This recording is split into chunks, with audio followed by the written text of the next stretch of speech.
Welcome to the Gab Talks by the Independent Press Award. I'm your hostess, Gabby Olzak.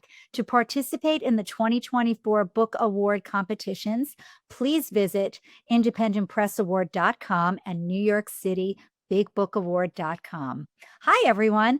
On this episode of the Gab Talks, we're meeting with Australian author Anita Selzer.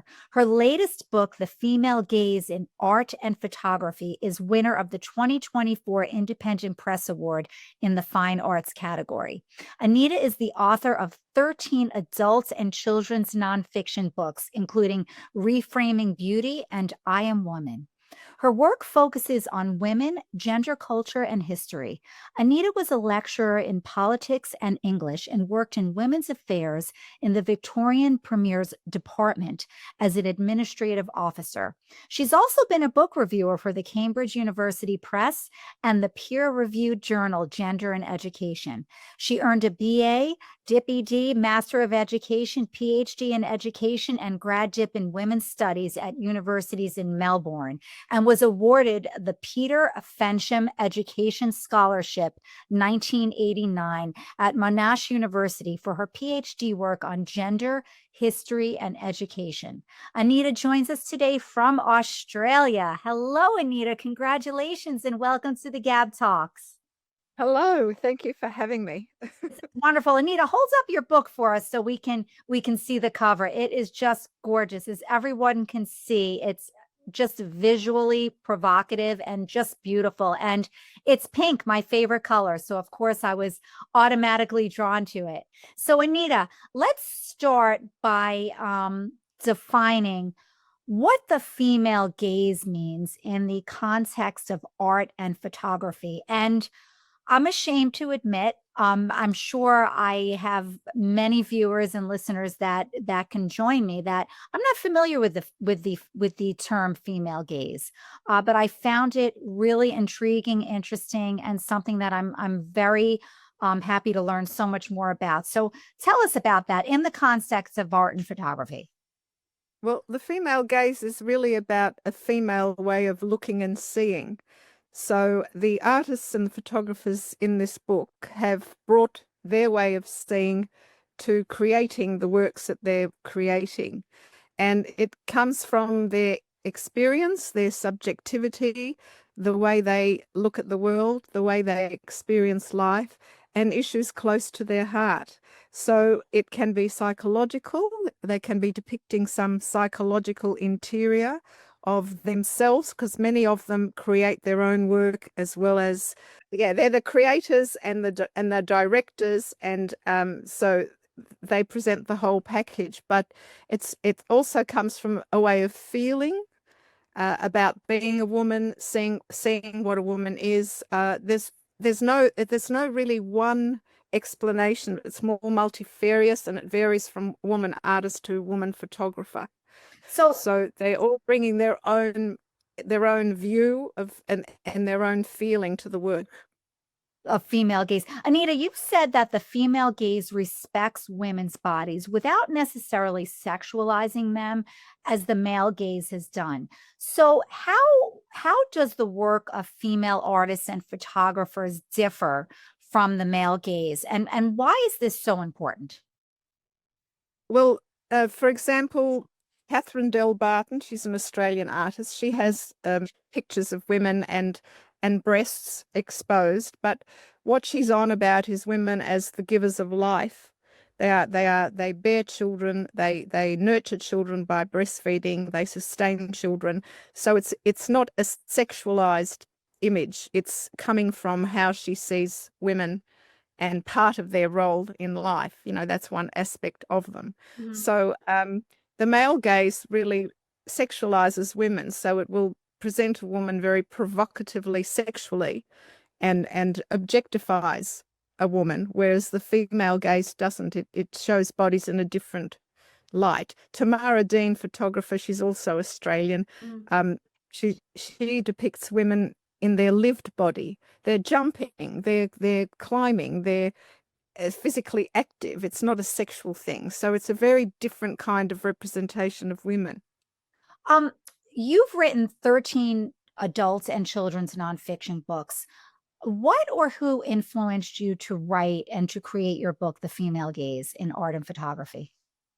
Okay, well, I'm actually on my 15th book. Oh, 50th. I'm sorry. Yes. Yeah, that's right. I need to update my social media.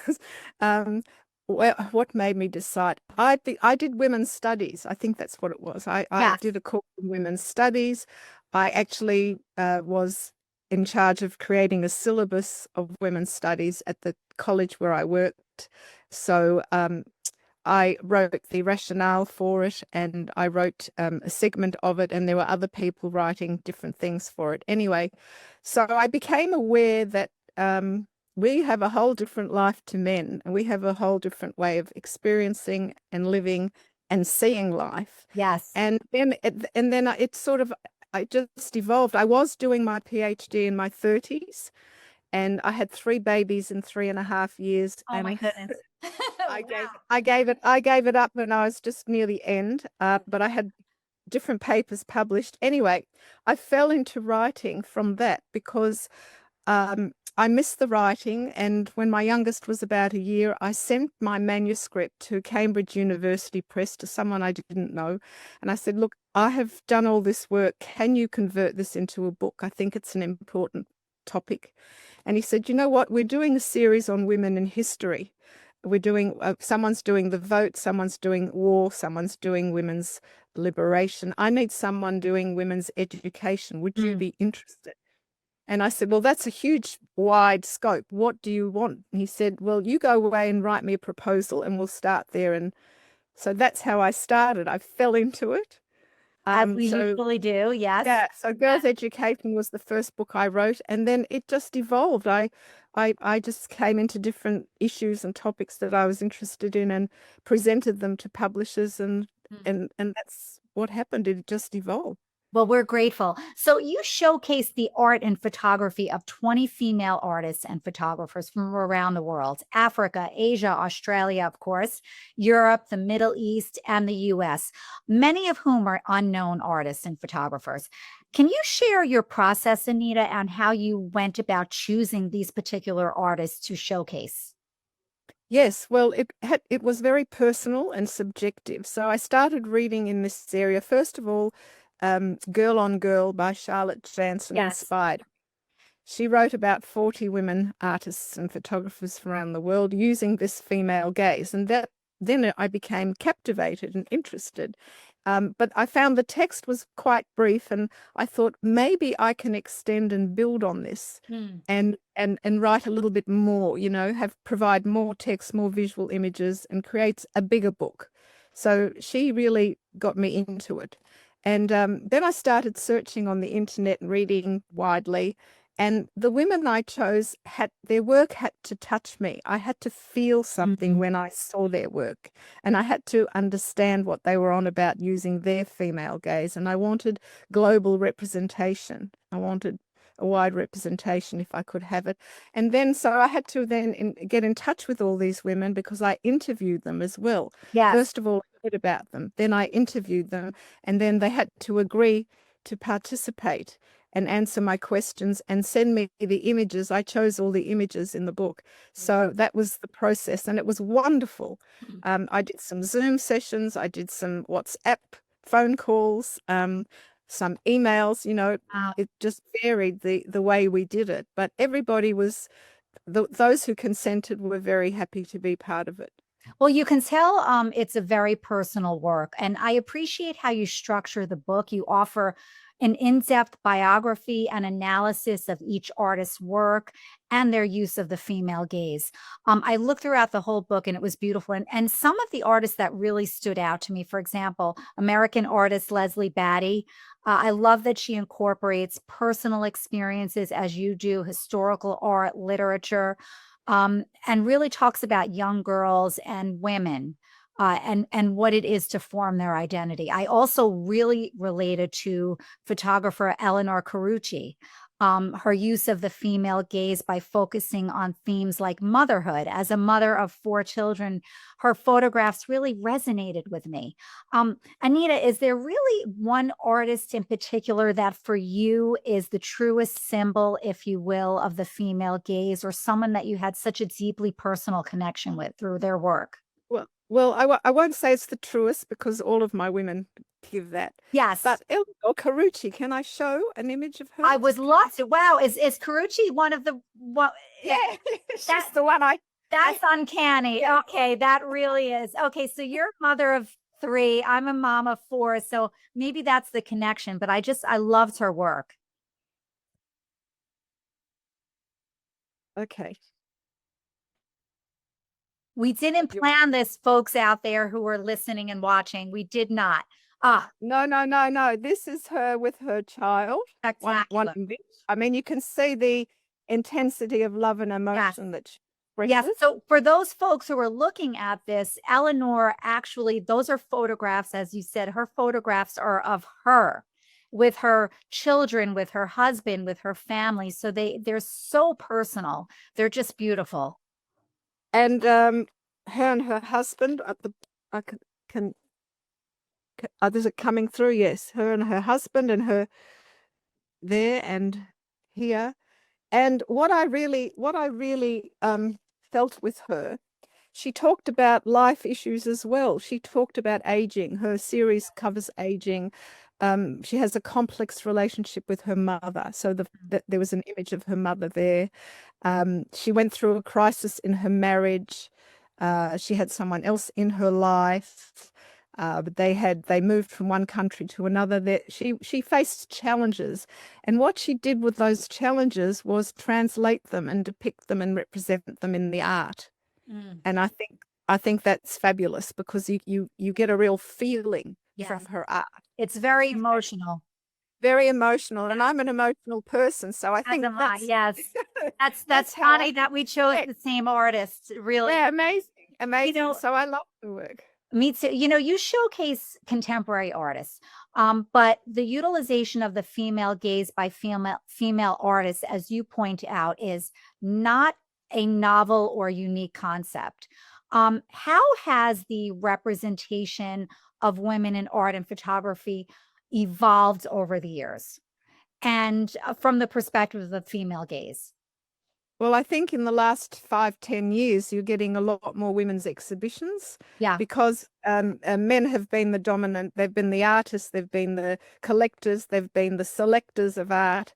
So things have, I think feminism and more women doing art and evolving in art history. Art historians like Griselda Pollock and Linda Nochlin have been fantastic in terms of criticizing, the male gaze and wanting more like the female gaze. They'd be very happy to see what's happening now, that the female gaze has been evolving. So I think we're going to see more and more exhibitions of women's art now. I think there's a trajectory. It's begun there. It's increasing. It's global, and I think that's really positive because it's a whole different way of seeing and creating. And Amanda Charchian in this book, she collaborated with her subjects. She was a photographer. She's a photographer, and she enabled them to bring a lot of themselves into the work. So it's also about the process between artist or photographer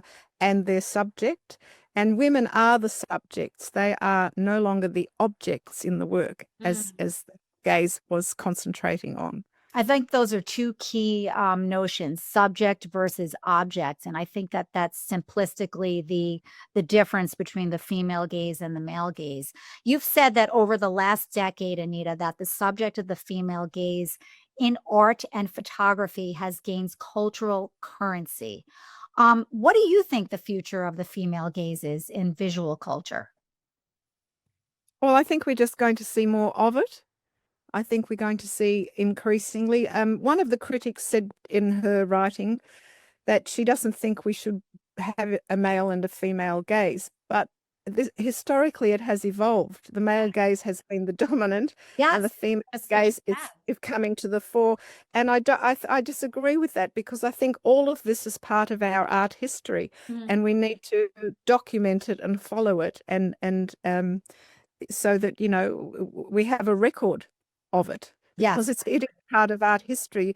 Not to discuss it is like trying to erase it, and Right. I don't No agree. cancel culturing here. Where No, I I don't want to agree. talk about it, about the Yes, evolution. Can you yes. speak about how creating art through a female lens is really an act of power, and how it can be empowering for both the artist and the subject? Because you did talk about the subjects being part of the process.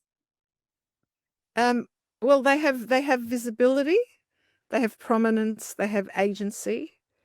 Whereas the male gaze just objectifies the woman, so it's just about how she's looking, how she's lying down, her pose. There's not much depth there, so there's a lot more depth with the latter, and I think that's what the female gaze captures. Can I show another image? I would Or love you to show many images. Yes. okay. So, why are books like yours, like Charlotte Jansen's Girl on Girl, and you didn't speak about this, but you have in your book, Katie Hessel's The Story of Art Without Men. Why are these valuable and important resources for us? I think because we didn't have them till now. We had Naucklin's book, and we had um, Pollock's book, which are fabulous, but we need more. We need to see examples of what the female gaze is, and I think that is helpful, that we see them and they're discussed and Yeah. they're visual. But this is Etundi Asamba's a beautiful image of a Black African woman. Beautiful image. You see the power and the strength and the vulnerability in her face. Yes. So I really like her work. And there's a New York Cornelia Hediger. She's a very interesting one. She's got a lot of psychology in her work. So I'm just going to try and find it. That was my next question. What are some of the diverse themes and issues that the work that you showcase represents? Psychology is one, the psychology of a person. Here we've got multiple images of the Oh, same woman. I loved that photograph. I thought that was Yeah, powerful. Yeah.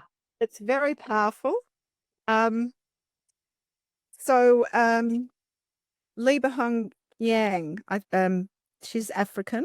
Mhm. She looked at the political situation in South Africa, her family roots, and she's a multimedia visual artist. I can find an image if you like of hers. I was like, So she talked about all those different issues in her female gaze work. Anita, how can the female gaze contribute to broader conversations about gender equality and social change? Oh, that's fabulous. Let me see that again. That's Can you see that yes. one and that one? So she documents life as it was in South Africa. Mm. So it's the culture and the society and her family. So there's a whole range of things that she does. She's a multimedia artist. What was your last question? Sorry, I got a bit. No, not at all. How the female gaze in art and photography can contribute to broader conversations about gender equality and social change. Well, I think we need to see more women having a say in what's hanging up in galleries. It is changing, and that is happening. If we have wider representation of women in art in galleries, um, it can not lead to gender equality, but it can lead to discussions about Discussions. discussions and Yes. conversations, and this is the way forward. We need to have both men and women's art because they're different. Yes. They're different. It doesn't mean one is better than the other. We're just saying they're different, and they should be accepted as equal in that way.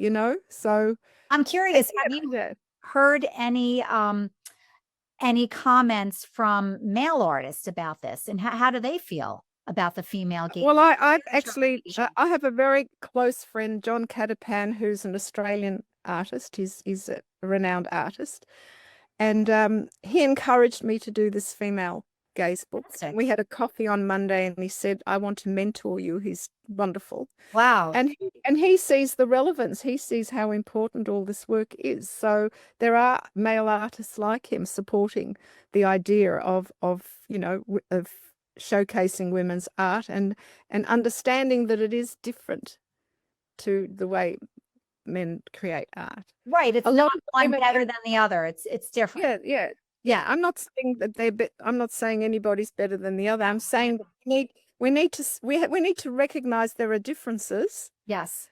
But that's not a bad thing. We need to be able to expand the horizon in art, expand our conversations and understanding of art. And I can I read what I wrote the dedication in, Yes. because I think that says something, the dedication in the book. Okay, for all of us to expand how we look at and see art and photography, widening the lens in this creative endeavor. Yes. Widening the lens. Widening the lens. Yes. It's I'm adding to a conversation. I'm expanding and building upon Jansen's wonderful book. And what's happened, and I didn't plan it, is that Volume 2 is coming out. That was my next question. Tell us about that. Volume 2. So Volume 2 is historical. It Now, looks you talk at about that a little bit in this book. I do, and I extend that in the next book. So I look at the barriers that women have faced, institutional and social barriers, and I want to showcase or show you what's going to be the cover. You can't see the brilliance of color here. Wow. But this is highly significant. Laura Knight was the first woman artist to be knighted, and she is the artist there in red. And on the right, there's a nude model. That's her friend Ella, who's a nude model. And on the left is the painting that she did of the nude model. Now, the significance of this is that women were not allowed to paint from the nude till about 1900, or I think 1864 in Sweden, because that gallery there, the Art Academy, was very forward. But women weren't allowed to because the prudish Victorian ideology was very strong and influential. So they were not allowed to paint from the nude. And greatness was considered by men painting from the nude. That's how you became a very good drawer and painter. Anyway, so she upends that male gaze here because she is the artist and the creator of this image. So she's the artist, she's got a female nude model and a painting of the female nude. It is brilliant. Absolutely brilliant. Yes. And so I chose that to be the cover of the next book, but it will be in the same beautiful bold color paint as Volume 1. And the whole production of the book will be the same beautiful production.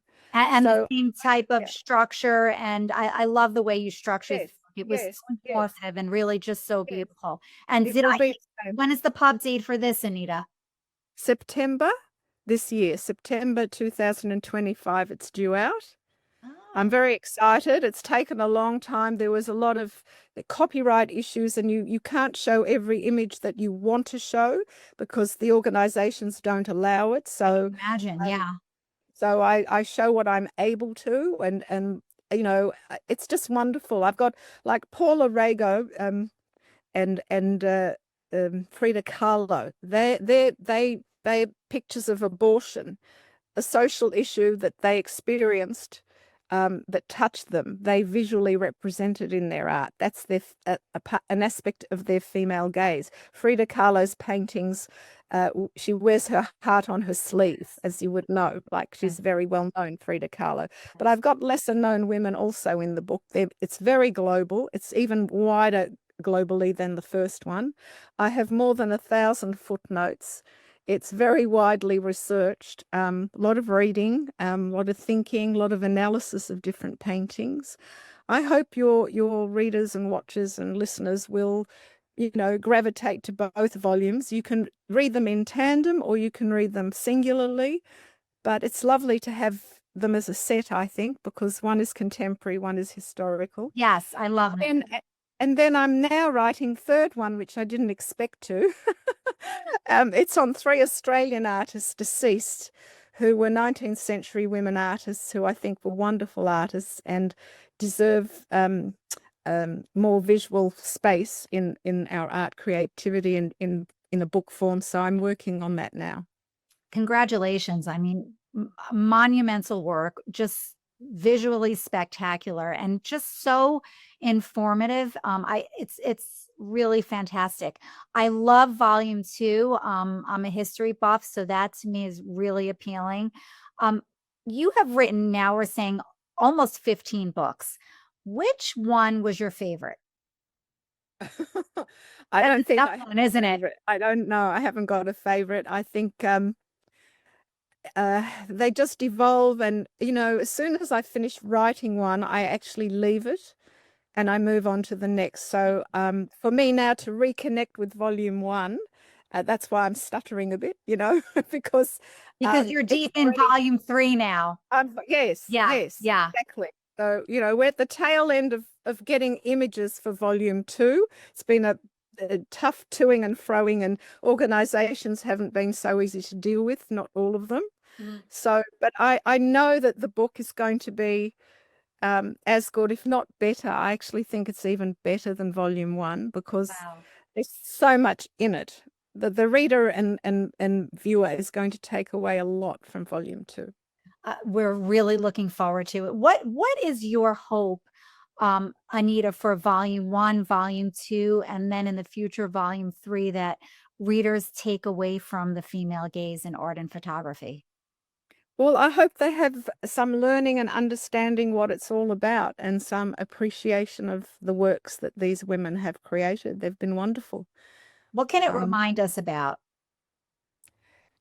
The past and the future. Like, I think, women's art until the 70s didn't really take off, publicly that much. So even we had, I mean, the volume 2 will show we had in the 16th century amazing artists who broke barriers and who became successful artists, but they were few and far between because it wasn't considered a woman's place to do that kind of thing. So because we've shifted in our roles and the way we live our lives now in the 21st century, I think we're going to see increasingly more and more of this because women don't just want to be tied to the apron anymore. That's for sure. It is a reminder. It is a reminder that we've done incredible things, women. Yes, we have, and this is documentation of it. Yes. It's a record, it's a documentation, and it's a recognition and a visibility of all that. So, Anita, this has taken you a tremendous amount of time. I can only imagine. What do you do to celebrate once you complete a book like this, volume 1, volume 2? What do you do to celebrate this accomplishment? Well, normally I don't celebrate, but I'm coming to You should. Right? My award with you guys because I was so stoked. I was so excited. I was so in disbelief. I don't know, all the emotions hit me. And I've never been to New York and I've wanted to come for 39 years. Oh, my goodness. Celebrating my wedding anniversary the night after or the day after your dinner. Oh, that's amazing. Well, if you need restaurant recommendations, email me and I'm happy to give you some of a lifelong New Yorker. So oh, wonderful. I will. That is so exciting. I cannot wait to meet you. That'll be so much fun. That is really, well, you deserve it. It's really a beautiful book. Holds up the cover one more time for our viewers and listeners before we part. Beautiful. The cover is Paulina Orlowska, Polish artist. And I see the two girls as one is quite confident and one is shy and inward, and it's about their personalities. What made you choose this particular photograph? It just hit me. It's so unlike the male gaze. It's a definite female gaze showing, I think, the interior of two girls very differently. Very different. And the colors and the beauty of it hit me. So altogether, I thought this would be a wonderful picture for the cover. And bravo, it certainly is. So lastly, Anita, where can folks learn a little bit more about you? Because you have a very interesting life and interesting accomplishments. And also, of course, purchase The Female Gaze in Art and Photography and your other work. Well, I have a website which I have to update because I think there it says 13 books and I'm on my It 15th. does. Yes, it So does. I have to update that in my name. And Amazon and all the online book channels, you should be able to get the book, and hopefully in bookstores. I know in Australia it's available. I think in the US it's available in other countries because I've asked for it to be. So hopefully. Wonderful. Well, Anita, it's been such a pleasure, and I'm so looking forward to meeting you at book camp in May. Thanks for chatting with us today. Thank you for having me. You're welcome. Next podcast, we meet with Ron Meek, author of The Dream Collector, Sabrine and Vincent van Gogh. This is your hostess, Gabby Olzek of the Gab Talks. Until next time, keep on reading.